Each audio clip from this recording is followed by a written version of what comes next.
He mocked his quiet village wife and treated her like she was nothing, until one night changed everything and made him realize the truth he had ignored for years. In the bustling heart of the city lived a man named Adrian Cole, a man who wore tailored suits like armor and confidence like a crown.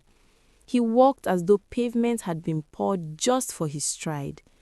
To the world, he was successful, refined, modern, but behind the polished shoes and practiced charm lived a quiet cruelty he reserved for one person, his wife. Her name was Lila. Lila came from a small riverside village called Riverbend, a place where mornings began with rooster songs and evenings ended beneath lantern-lit porches. She carried Riverbend in her voice, in her gentleness, in the way she folded clothes with care and spoke after thinking twice. Her beauty was not loud. It did not demand applause. It was the kind of beauty that settled softly into a room and made it warmer without asking permission.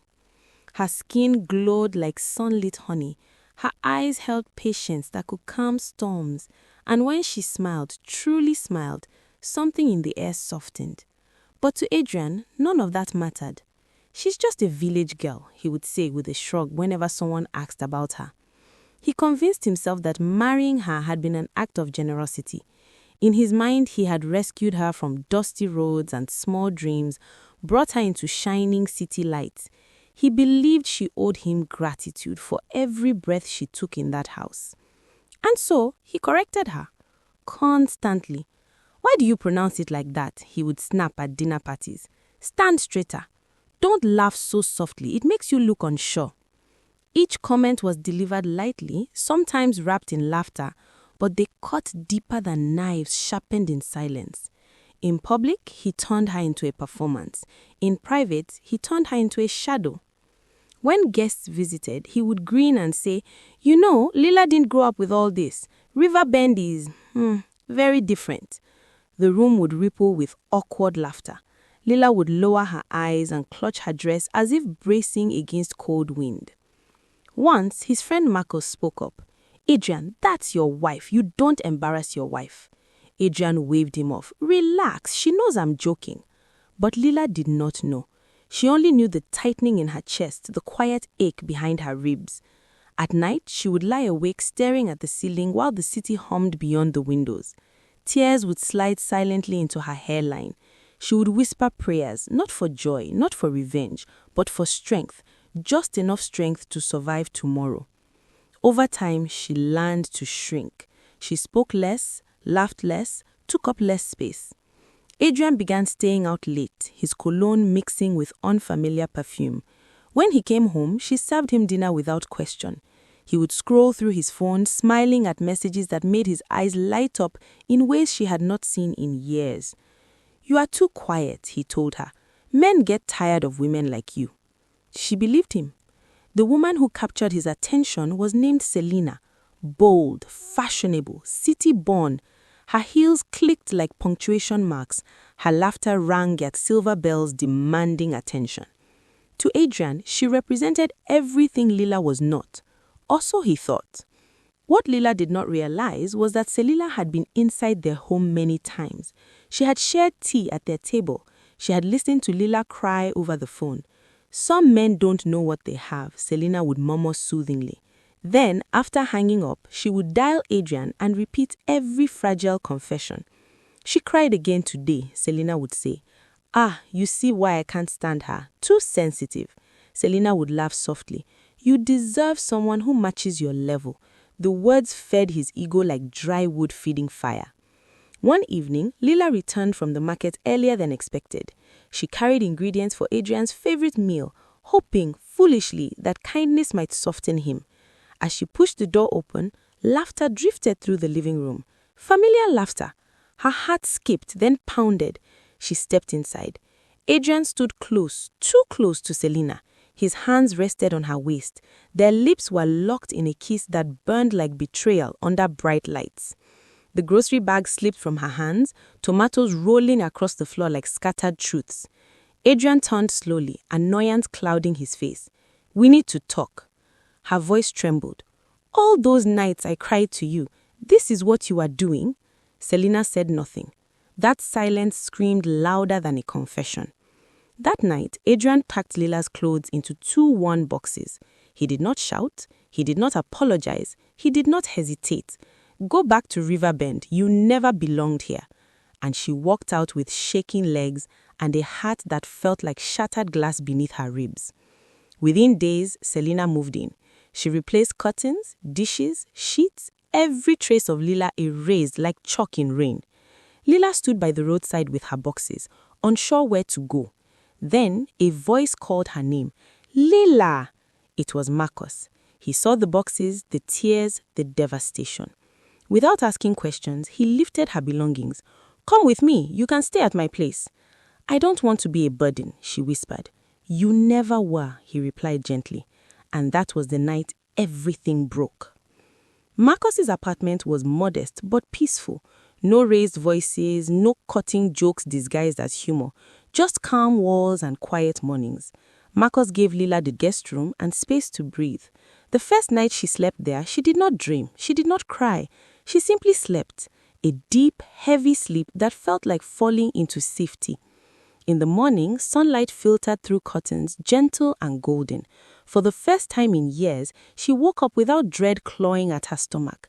Marcus cooked breakfast before leaving for work. He did not wake her. He left a note. Make yourself at home. Such simple words, they felt revolutionary. Days turned into weeks. Marcus never rushed her. He listened when she spoke and respected when she didn't. He asked her opinions. He noticed her thoughts. You are not quiet because you are empty, he told her during a walk one evening. You are quiet because you think deeply. Something in her chest loosened. Meanwhile, Adrian paraded Selina around like a trophy. He reveled in her boldness, her loud charm. He believed he had upgraded his life. But sometimes, in quieter moments, Lila's gentle presence flickered in his mind like a candle refusing to die. Months later, Adrian and Selina dined at an upscale restaurant. Polished floors gleamed, crystal glasses chimed, and there, by the window, sat Lila. She wore a simple dress, elegant, understated, her posture calm, her smile relaxed. Marcus sat across the table, leaning in as she spoke. He held her hand gently across the table. She laughed, not the timid laugh Adrian remembered. This was free. Adrian's chest tightened painfully. He stood and approached them. Lila, what is this? Marcus arose calmly, placed money on the table, and pulled out Lila's chair. Let's go. Lila looked at Adrian, not with anger, not with longing, with indifference. That silence cut deeper than any insult. Later that week, Adrian went to Marcus's apartment unannounced. He saw Lila seated comfortably while Marcus massaged her feet as she spoke animatedly. Are you mad? Adrian shouted. Leave. She's not your wife anymore. You chose cruelty. Adrian offered money. Marcus refused. Fury flared. He shoved Marcus. They struggled. Adrian fell backward, his head striking the floor. Darkness swallowed him whole. And that was the moment he began to understand what he had lost. Adrian opened his eyes. He was in his own bed. Sunlight streamed through familiar curtains. Confused, he rushed through the house. Their wedding photo hung on the wall. The old curtains, the same furniture. Lila, he called. She walked in smiling gently. I'm making your favorite dinner tonight. His breath caught. The doorbell rang. Marcus stood outside with Selina. Panic surged through Adrian like icy water. He grabbed the stick and chased them away, heart pounding wildly. Then he jolted awake. This time, truly awake. He was on Marcus's apartment floor. A dull ache throbbed at the back of his head. Marcus stood nearby, wary. Lila stood behind him, concerned. Reality crashed down. It had not been a dream, but the warning inside it lingered. Adrian's knees buckled. He wept, raw, shaking sobs that tore through his pride. I was blind, he whispered. Silence filled the room. Not cruel silence, expectant silence. Days passed before Lila agreed to speak with him alone. He apologized, not once, not lightly, but thoroughly. He named his faults, his pride, his cruelty. I thought class was noise, but it's kindness, it's you. Forgiveness did not come instantly. It came slowly, like dawn creeping across the horizon. But change followed, real change. He listened, he helped, he stopped correcting her speech. He never mocked Riverbend again. He asked about her dreams, and when she finally shared them, dreams of starting a small artisan shop featuring crafts inspired by her village, he supported her wholeheartedly. Months later, their home felt different. Warm, balanced, peaceful. Lila's laughter returned, not guarded, not forced, but rich and full. Adrian watched her one evening as she arranged handmade baskets for her shop's opening. He realized something profound. The very qualities he once dismissed, her patience, her humility, her softness, were strengths forged in quiet fire. Riverbend had not made her small. It had made her strong. He had nearly lost her because he could not see beyond surface polish. Now he saw clearly. Love was not volume. It was respect. It was choosing tenderness over ego. It was honoring the quiet soul beside you. And every day after, Adrian treated Lila not as a charity, not as a favor, but as the rare treasure she had always been. And this time, he understood that if he ever forgot again, he might not Wake up from the next morning. True worth is not measured by where someone comes from, how loudly they speak, or how polished they appear to the world. Real value lives in kindness, patience, dignity, and the strength to remain gentle even after being hurt. Sometimes, life teaches its hardest lessons through loss, and sometimes those lessons arrive just in time to change a heart. Adrian learned that love is not about pride or appearances. It is about respect, humility, and choosing to treat the person beside you with honor every single day. So, what would you have done if you were Lila? Would you have walked away? Or would you have given love another chance? Share your thoughts in the comments below. We would truly love to hear from you. And if you enjoyed this story, don't forget to like, share it with someone who might need to hear it, and subscribe for more powerful and meaningful stories.